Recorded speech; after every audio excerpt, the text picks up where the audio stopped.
So are y'all ready to have a real conversation about the fact that Wendy is clearly lying? Or are we going to keep acting as if Ashley started this because Ashley is colorist and this is Giselle's fault and Robyn and Mia's doing? Or are we really going to acknowledge that Wendy and Nneka clearly had some past whatever that was happening before this show started filming?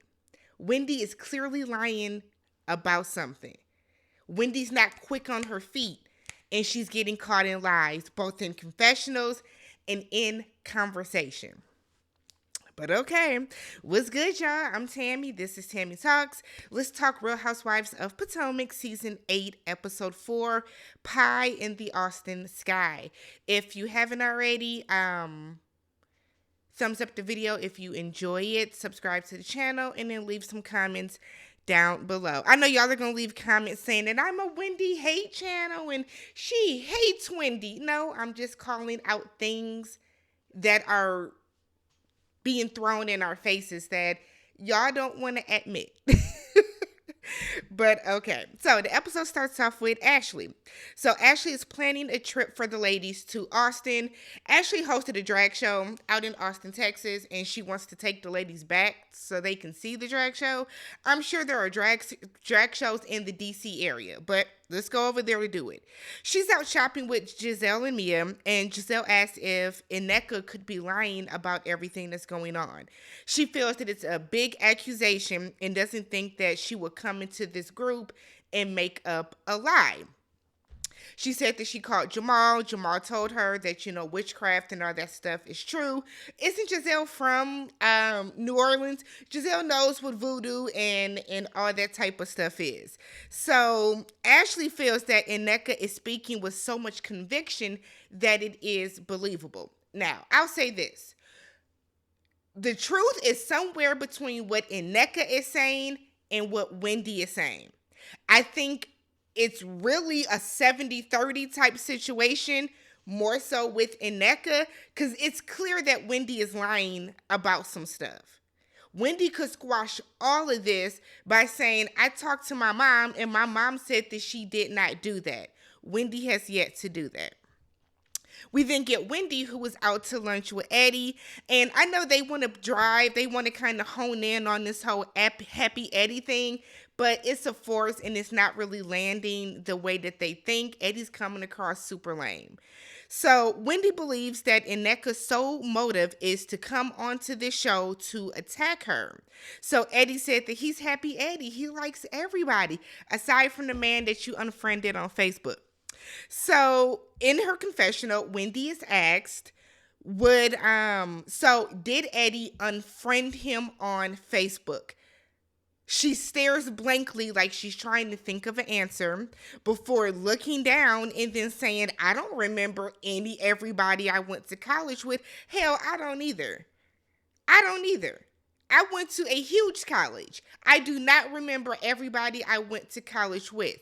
But if I am Facebook friends with you, I do remember you in some capacity. I'm going to say that. If you are on my Facebook, I do remember you in some capacity. There is not one person on my Facebook that I can't say, oh my God, how do I remember this person? How do I know this person? That's not me. I just kind of feel like, why don't you just say, yeah, I unfriended him. Eddie unfriended him. That's literally all you had to say. You could even be like, Eddie went through and did like an audit on his Facebook, didn't remember him and unfriended him. But the fact that Wendy is lying about it is weird. It's weird. So we then get Nneka. She's at the doctor. She's trying to get pregnant.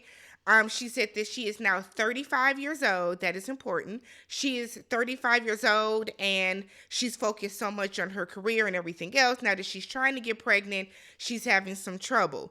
All I got out of this scene is that she's very disrespectful to her husband. The way that her husband, who is a doctor, anytime she's he's trying to say anything or even try to joke and lighten the mood, she keeps telling him to shut up, stop talking, yada yada. Nah. So we then get Mia. Mia, so I don't, was Mia at a therapist or was she with a financial coach? Because it gave therapy session to me. But we find out that after Gordon was off the board and got, pushed out, that Mia retained a divorce attorney because she wanted to get a divorce. She said Gordon was so focused on work, he has other jobs, other partnerships, whatever. He was so focused on that they started to argue more, I guess because he doesn't have the greatest work-life balance. So Mia says she grew up in an abusive household, and because she grew up in an abusive household, she does not want her kids to hear her and Gordon argue. So we then get this story. Oh, so then Mia said that she wants Gordon to retire. And it's like, sis, y'all just had to downsize from your house to, hell, the same size apartment that I'm in. Y'all just had to, downgrade to that, to downsize. Why do you want this man to retire? Why?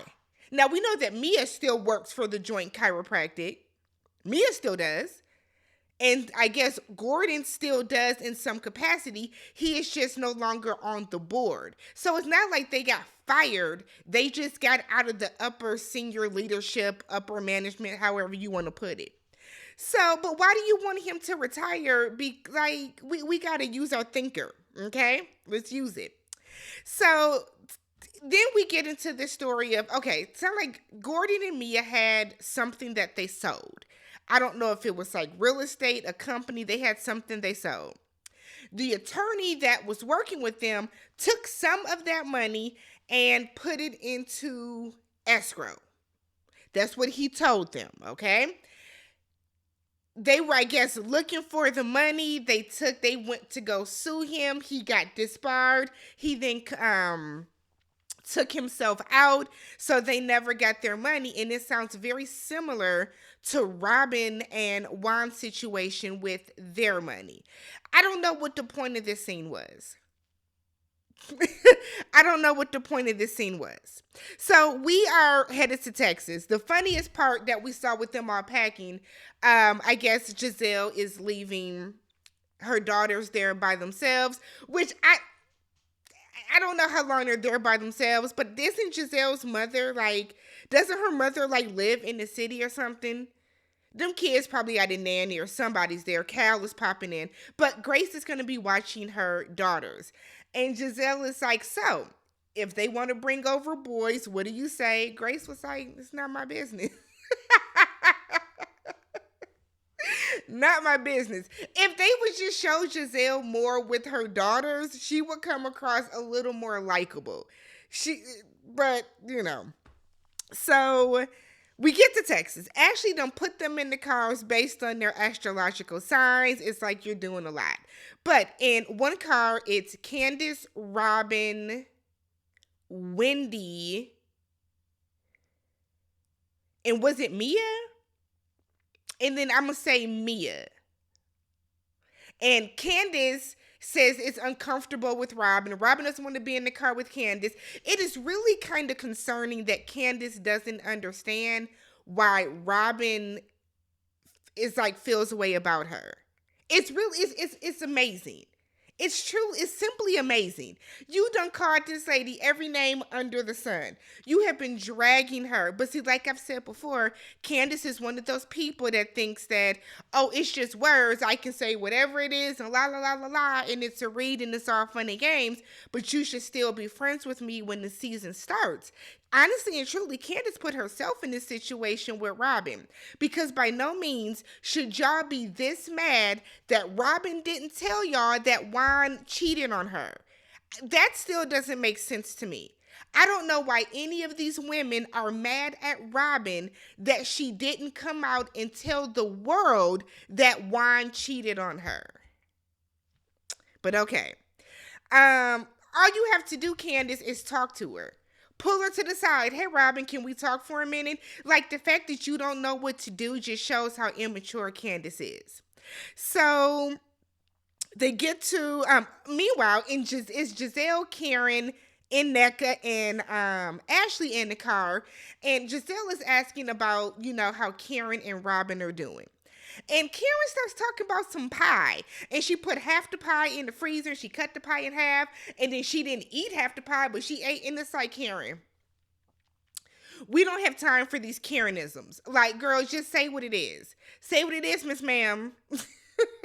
Ridiculous. So we get to the hotel, and Ashley has obviously a penthouse suite, and she gives Robyn a penthouse because she feels that Robyn is going through the most stress, and everybody is just scoffing. Why do any of y'all deserve a penthouse? Let's be real. Candiace, why would you deserve a penthouse? Karen, why would you deserve a penthouse suite? Gizelle, why would you deserve a penthouse suite? Robyn, like, it's kind of like Wendy, like, why do any of y'all think y'all deserve one? To be real. I'm so tired of reality shows the housewives where they are bitching about going to bed. Y'all are filming 16 hours out the day. Y'all are in your rooms long enough to get your hair, makeup done, and to go to sleep for a couple hours. I don't know why we have to go through this on every single reality show. What difference does it make? Absolutely ridiculous. So Karen starts explaining the pie analogy to the group, and everybody is looking at her like, what? Robyn doesn't even know what the issue is with Karen. To be real, it's like Karen wants to have a storyline. Karen is looking for a storyline. So the fact that Karen needs a storyline, she's going to drive this Robyn thing into the ground. Robyn does not have to tell you if she has an open marriage or if it's legal or anything of the sort. Y'all keep saying that she's lying to y'all. Karen, who was Blue Eyes? What's going on in your marriage, Karen, that you are so dead set on making sure nobody brings up rumors about you? Meanwhile, you're so knee deep in Robyn shit. Why do y'all care? Y'all don't even like wine. Robyn doesn't even like wine. Why do we care?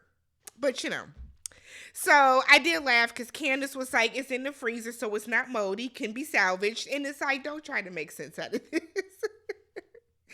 Don't try to make sense out of this. So everybody goes up, sees their room. They are literally on a construction site. Whatever. So Candiace, Wendy, and Karen are down by the pool, sitting. I think they're they were poolside, sitting in like a little situation. And Wendy feels that she doesn't have to say anything else to Nneka because she doesn't know her from a can of paint. Gizelle and Nneka come out, and Candiace and Wendy look bothered. Now, I know y'all on Twitter, some of y'all keep saying that Gizelle is bothered by them. I think they're both bothered by each other, right? Gizelle doesn't want to be around Candiace and Wendy. Candiace and Wendy don't want to be around Gizelle. Could it be editing? Maybe. Who knows? But it seems more like Candiace and Wendy are more bothered at Gizelle's presence than the other way around. So Karen brings up that she wants everybody to get back together. Let's talk about some things. Karen said that whenever Candiace is around, Gizelle is visibly quieter. Gizelle said, well, that's not true. Candiace then says that Gizelle feels that if she doesn't talk to me, I'll simply disappear and my black ass is right here. This is where Candiace sounds stupid as fuck. You just said last episode, fuck Gizelle forever, right? Well within your rights. You don't want to talk to this lady. You don't want to be around her, but you want her to be bothered by you. That's what it is. Candiace hates the fact that Gizelle is paying her dust. Why? Because Candiace is only good on this show when she's reading Gizelle and body shaming her. That's all Candiace does is body shame people. Candiace wants Gizelle to attempt to talk to her so she can read her because she knows that that's what the fans want. Why do you care that she's not talking to you? Why? Why do you care that she's quiet if you're around? That doesn't make sense to me. If I don't care about somebody and I'm screaming fuck you and fuck you forever and all this other type of stuff, if you come around and you don't acknowledge me the way that I don't acknowledge you, why would that be a problem? Y'all see how stupid that sounds? It makes absolutely no sense that Candiace would even say that. She knows you're there. She can see you. She doesn't want to talk to you. You don't want to talk to her. So then Gizelle is like, I never said that. So then Gizelle said that she is choosing not to participate in any capacity for the safety of her and her children. Gizelle, stop that shit. Candiace is not going to do nothing to you. Your safety is not compromised or threatened at all. So let's stop doing that. That's why they be saying that you act like a Karen and all this other shit, because you say stuff like that. So then Candiace is like, well, what about my husband's safety and my stepchild's safety and the strain you put in our marriage? And I'm going to say again, Candiace, you said from jump that your husband did not do anything to her, and you stand on that. What strain would that put on your marriage? Honestly. If you have said, and Candiace has made it very clear, she doesn't think that Chris did anything whatsoever. If you feel that Chris did absolutely nothing wrong, what effect would that have on your marriage?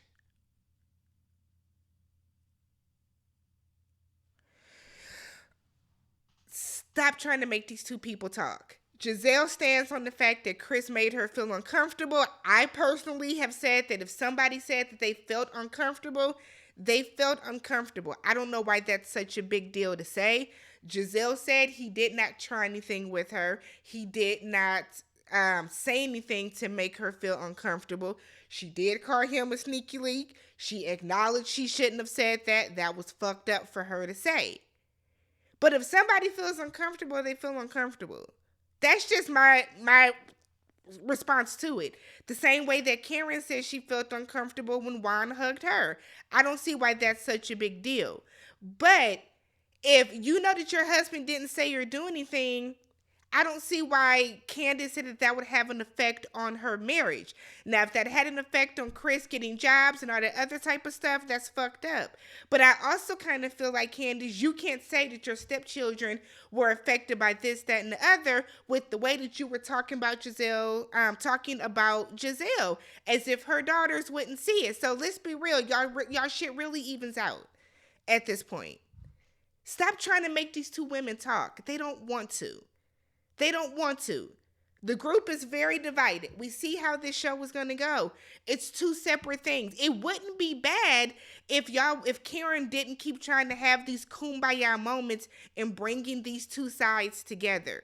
If people are going to get back together, it's going to happen naturally and organically, not by you bringing up shit that happened on the reunion. Her and Wendy drug Gizelle for filth. Why does anybody think that she would want to talk to them? Somebody talked about me if I'm having to get, a hysterectomy and all this other stuff, and you say I have a dwindling uterus, I don't want to talk to you either. I just don't understand why this is like so difficult for people to understand. So Mia and Robyn are walking, and Mia is telling this story about their money to Robyn. Robyn looked like she don't care. She looks like she doesn't care. Mia's trying to cry, not tear. The first fail. They joined the group, and here we are with Karen once again bringing up that Gizelle was alarmingly quiet at pickleball. And it's like, Karen, see, this is the thing. Y'all say Gizelle being everybody's business and Gizelle keeps up shit. Gizelle is literally not talking. And it's a problem for them. This is why Gizelle would never be fired from the show, y'all, because everybody keeps her name in their mouth. And even though the fans feel that Gizelle is stagnating the show, I don't think she is. Gizelle is literally the only person that trends after every single episode. Y'all ain't doing nothing but securing another check for her. But the fact that Karen is harping on the fact that Gizelle is not talking, let her ass sit and be quiet. God. So Gizelle said that the witchcraft allegations were disturbing to her. And Nneka said that Wendy's mom did say that stuff. Wendy said her mom did not. You don't know because you weren't on the phone, Nneka.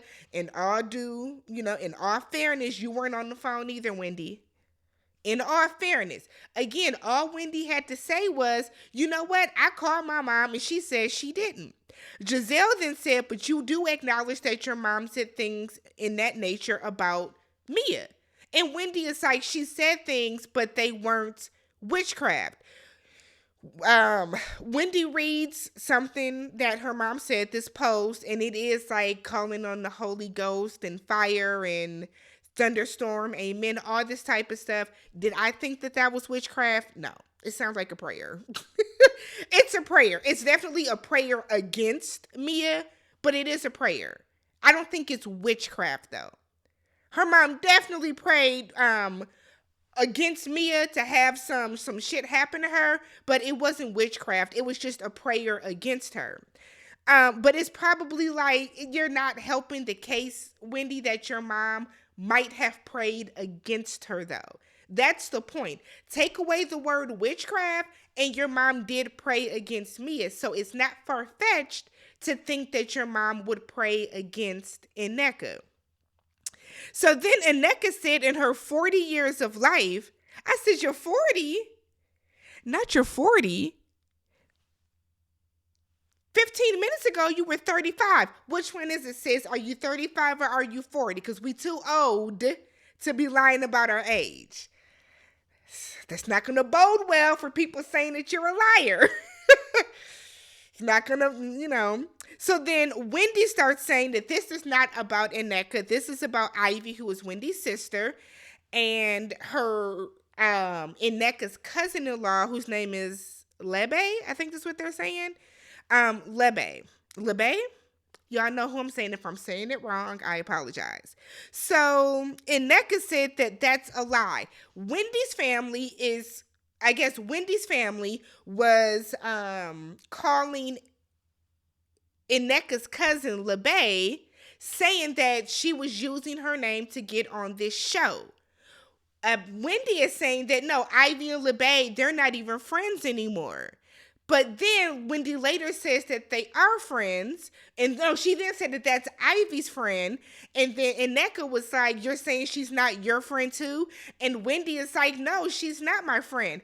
And Nneka is like, but she was at your baby's christening. And Bravo put up that footage, and Wendy is like, no. And this is the thing, Dr. Wendy. It's not looking good for you, sis. And this is why I keep saying, y'all, this clearly has nothing to do with Ashley. Ashley didn't help, but this has nothing to do with Ashley. Whatever issues these two families were having is before this. It's before this. Y'all knew who each other was. Wendy looks like she's rude to people. Wendy looks like she doesn't speak to people. Wendy doesn't give off the vibe that she's to me at least, that she's a very warm and caring and is going to speak to everybody type of person. Candiace does. Candiace looks like she speaks to every single person that speaks to her.